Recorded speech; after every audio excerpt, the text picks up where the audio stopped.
புதிய டிஜிபி விவகாரத்தில் திமுகவுக்கு சுப்ரீம் கோர்ட் போட்ட உத்தரவு. மார்ச் 9 இறுதிக்கெடு. தேர்தல் ஆணையம் வைக்கப் போகும் செக். பொறுப்பு டிஜிபியால் எக்கச்சக்கமாக சிக்கப்போகும் மு.க. ஸ்டாலின்.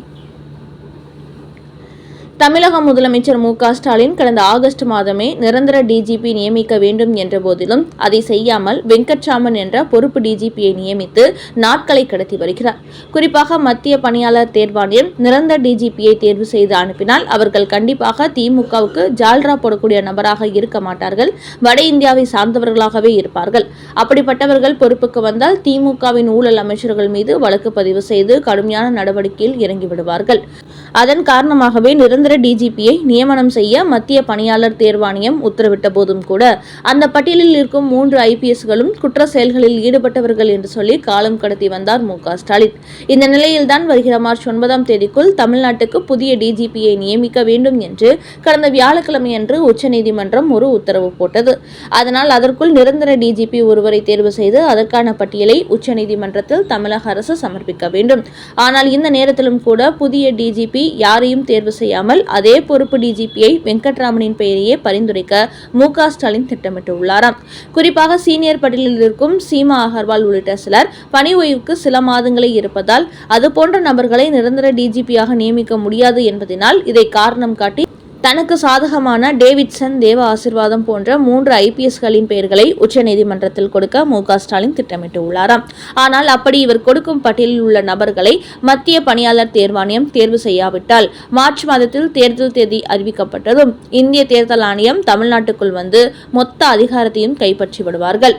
அப்படி மட்டும் நடந்தால் கண்டிப்பாக மு.க. ஸ்டாலின் தேர்வு செய்து கொடுக்கும் டிஜிபிகளின் பட்டியலை ஓரங்கட்டிவிட்டு தாங்களாகவே வட இந்தியாவை சேர்ந்த ஒரு ஐபிஎஸ் அதிகாரியை தமிழக டிஜிபியாக நியமித்து விடுவார்கள். அப்படி நியமிக்கப்பட்டால் அவர்கள் திமுக அரசின் கைக்கூலியாக செயல்பட மாட்டார்கள். தேர்தல் ஆணையம் என்ன சொல்கிறதோ அதை மட்டும் தான் கேட்பார்கள். அதனால் தேர்தல் நேரத்தில் திமுகவினர் யாரும் எந்த தில்லுமுள்ளுகளிலும் ஈடுபட முடியாது. அதனால் தற்போது மார்ச் 9ஆம் தேதி உச்சநீதிமன்றத்தில் தான் கொடுக்கும் புதிய டிஜிபி பட்டியலிலிருந்து ஒருவரை சுப்ரீம் கோர்ட் தேர்வு செய்யாத பட்சத்தில் தேர்தல் ஆணையத்தின் பிடியில் மு.க. ஸ்டாலின் சிக்கிக் கொள்வார் என்பது தெரிய வந்துள்ளது.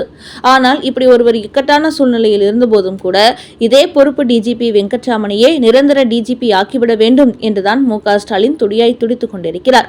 அப்படி இல்லை என்றால் டேவிட்சன், ஆசீர்வாதம் இவர்கள் தவிர வேறு யாரையும் நியமித்தாலும் தனக்கு சாதகமாக செயல்பட மாட்டார்கள் என்பதனால் இப்போது இந்த விஷயத்தில் மு.க. ஸ்டாலின் தடுமாறிக்கொண்டு வருகிறாராம். அதனால் மார்ச் 9ஆம் தேதி பொறுப்பு டிஜிபி வெங்கட்ராமனின் பெயரை இவர் கொடுக்கும்போது அதற்கு சுப்ரீம் கோர்ட் ஒப்புதல் கொடுக்குமா, இல்லை அந்த பட்டியல் நிராகரிக்கப்பட்டு விடுமா என்பதை பொறுத்திருந்து பார்ப்போம். அடுத்த செய்தி. 100 கோடி ஸ்வீட் பாக்ஸ். அமைச்சர்களை ஏபிசி கேட்டகரி பிரித்த மு.க. ஸ்டாலின்.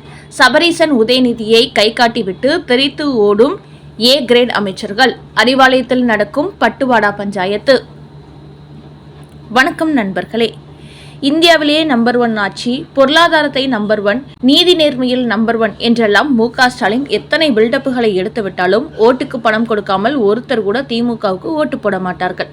இந்த உண்மையை அவர் நன்றாக புரிந்து கொண்டார். அதோடு கடந்த 2021 சட்டமன்ற தேர்தலை போன்று மானாவாரியாக வாக்குறுதிகளை அள்ளிவிட்டாலும் இந்த முறை நம்ப மாட்டார்கள். மு.க. ஸ்டாலின் ஓட்டு வாங்குவதற்காக பொய் வாக்குறுதிகளை அடித்து விடுவார். தேர்தலில் வெற்றி பெற்று ஆட்சியை பிடித்ததும் எல்லா வாக்குறுதிகளையும் காற்றில் பறக்க விட்டு விடுவார் என்று உஷாராகி விடுவார்கள். அதனால் மீண்டும் மக்களிடத்தில் ஓட்டு வாங்க வேண்டும் என்றால் பணத்தை வாரி இறைக்க வேண்டும் என்பதை மு.க. ஸ்டாலின் நன்றாக புரிந்து கொண்டார். அதனால்தான் இந்த முறை தேர்தலில் 4 முனை போட்டியை சமாளிக்க வைட்டமின் பாவை தண்ணீராய் இறைப்பதற்கு ஆணை பிறப்பித்திருக்கிறார். இதன் காரணமாக திமுகவின் முக்கிய அமைச்சர்களுக்கு அதிரடியான அசைன்மெண்ட்டுகளை கொடுத்திருக்கிறார் ஸ்டாலின். ஆனால் அவரது இந்த அசைன்மெண்ட் கேட்டு பல முக்கிய அமைச்சர்களும் தெரித்து ஓட்டம் எடுத்துக்கொண்டு வருகிறார்களாம். இதனால் தற்போது அண்ணா அறிவாலயத்தில் இந்த பண பட்டுவாடா பஞ்சாயத்து பெரிய அளவில் விஸ்வரூபம் எடுத்திருக்கிறதாம். இதுகுறித்து திமுக வட்டாரங்களில் வெளியாகியுள்ள ஒரு செய்தியில் முதலமைச்சர் மு.க. ஸ்டாலினை பொறுத்தவரை மீண்டும் ஆட்சியை பிடித்து விடுவோம் என்று சொன்னாலும் கூட இந்த முறை நடக்கப் போகும் 4 முனை போட்டி எப்படி வேண்டுமானாலும் இருக்கலாம். குறிப்பாக திமுக கூட்டணிக்கு எதிராக வழக்கம் போல் அதிமுக பாஜக கூட்டணி என்றால் கண்டிப்பாக இந்த முறை வெற்றி பெற்று விடுவார். ஆனால் நடிகர் விஜய் களமிறங்கி கிறிஸ்தவ ஓட்டுகளை பெரிய அளவில் அறுவடை செய்ய போகிறார். அதனால்தான் இந்த முறை தேர்தல் முடிவுகளை கணிக்க முடியாமல் மு.க. ஸ்டாலின் குழப்பத்தில் இருக்கிறார். என்றாலும் ஏதாவது ஒரு வழியில் மீண்டும் தான் ஆட்சியை பிடித்துவிட வேண்டும் என்பதில் அவர் தீவிரம் காட்டுகிறார். அதன் காரணமாகவே பொங்கலுக்கு 3000 கொடுத்தவர் தற்போது மகளிர் உரிமை தொகை என்பதின் பெயரில் 5000 ரூபாய் கொடுத்தார். ஆனால் இது மட்டுமே போதாது. அடுத்த அதிமுக பாஜக கூட்டணியும் போட்டி போட்டு வாக்குறுதிகளை வாரி வழங்குவதால் மகளிர் உரிமை தொகை வாங்காத மற்ற பெண்கள் எல்லாம் அந்த கூட்டணிக்கு வாக்களித்து விடுவார்கள் என்றும் அவர் கருதுகிறார். அதனால் ஒவ்வொரு எம்எல்ஏ தொகுதிகளிலும் 30% பேருக்கு கண்டிப்பாக பணப்பட்டுவாடா செய்தாக வேண்டும் என்று திமுக அமைச்சர்களுக்கு உத்தரவு போட்டுள்ளார். அந்த வகையில் ஒரு தொகுதிக்கு 10 கோடி ரூபாய் செலவு செய்ய வேண்டும். அதனால் ஃபர்ஸ்ட் கேட்டகரியில் இருக்கக்கூடிய முக்கிய அமைச்சர்கள் கடந்த 4.5 ஆண்டுகளில் சம்பாதித்த பணத்தை எல்லாம் வெளியில் எடுக்குமாறு கூறியுள்ளார் மு.க. ஸ்டாலின். இப்படி அமைச்சர்களின் கேட்டகரிக்கு ஏற்ப ABC என 3 பிரிவாக பிரித்துள்ளார். ஏ கேட்டகரியை சேர்ந்த அமைச்சர்கள் ஒவ்வொருவருமே 100 கோடி இறக்க வேண்டும் என்று கண்டிஷனாக கூறியுள்ளார். மற்ற 2ஆம் தட்டு 3ஆம் தட்டு அமைச்சர்கள் 75 கோடி 50 கோடி என்று இறக்க வேண்டும். தங்கள் வேட்பாளராக போட்டியிடும் தொகுதி செலவு மட்டுமின்றி புதிதாக போட்டியிடும் வேட்பாளர்களுக்கும் 5 கோடி 10 கோடி கொடுக்க வேண்டும் என்றும் கூறியுள்ளாராம்.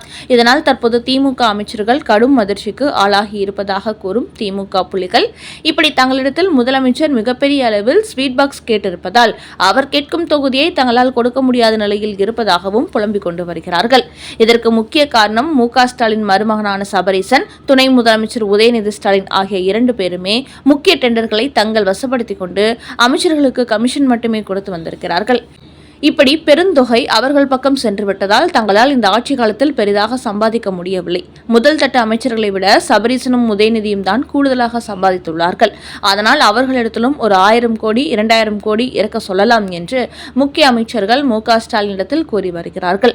முக்கியமாக இந்த 5 ஆண்டு ஆட்சியில் கட்சிக்கு தேவையான நிதி, கட்சியின் மாநாடு, முக்கிய பிரச்சாரங்கள் ஒவ்வொன்றிற்கும் ஒவ்வொரு அமைச்சர்களும் பெருவாரியாக செலவு செய்திருக்கிறோம். இப்படி நாங்கள் கமிஷனாக பெற்ற தொகையெல்லாம் கட்சிக்காகவே செலவு செய்திருக்கிறோம். அதனால் முக்கியமான டெண்டர்களை கைப்பற்றிய சபரீசன், உதயநிதி இடத்தில் இந்த பெரிய தொகையை கேட்குமாறு அவர்கள் மு.க. ஸ்டாலினிடத்தில் முறையிட்டு வருகிறார்களாம். இப்படி திமுகவின் முக்கிய அமைச்சர்களை புலம்பியிருப்பதால் தற்போது திமுகவின் அதிகார மையங்களாக இருக்கும் சபரீசனும் உதயநிதியும் மேல்தட்டு அமைச்சர்கள் மீது கடுமையான கொந்தளிப்பில் இருக்கிறார்கள். அதனால்தான் தற்போது இந்த பணப்பட்டுவாடா விவகாரத்தில் அண்ணா அறிவாலயத்தில் பெரிய அளவில் பஞ்சாயத்து நடந்து கொண்டிருப்பதாக அந்த திமுக புள்ளிகள் கூறுகிறார்கள். ஒரே மேடையில் மு.க. ஸ்டாலின், ராகுல் காந்தி 2026 சட்டமன்ற தேர்தல் நோக்கி திமுக கூட்டணிகளில் இடம்பெற்றுள்ள காங்கிரஸ் கட்சி தங்களுக்கு ஆட்சி அதிகாரத்தில் பணியும் கூடுதல் தொகுதி என்று தொடர்ந்து போர்க்கொடி பிடித்து வருகிறார்கள். குறிப்பாக பிரவீன் சக்கரவர்த்தி, மாணிக்கம் தாகூர் ஆகியோர் திமுகவுக்கு எதிரான கருத்துக்களை வெளியிட்டு சலசலப்பை ஏற்படுத்தி வருகிறார்கள். அதோடு ஆட்சி அதிகாரத்தில் எங்களுக்கு பங்கு பெறவில்லை என்றால் தமிழக வெற்றிகரக கூட்டணிக்கு சென்றிடுவோம் என்று மு.க. ஸ்டாலினுக்கு மிரட்டல் விடுத்தார்கள்.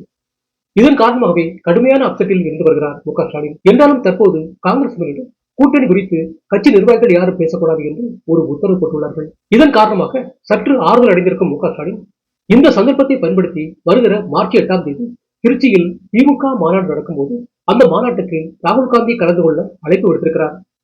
இப்படி திமுக மேடையில் ராகுல் காந்தி மீறிவிட்டாலே இப்போது ஏற்பட்டுள்ள சலசலப்புக்கு முடிவு வந்துவிடும் என்பதற்காகவே இந்த முயற்சியில் அவர் ஈடுபட்டுள்ளாராம்.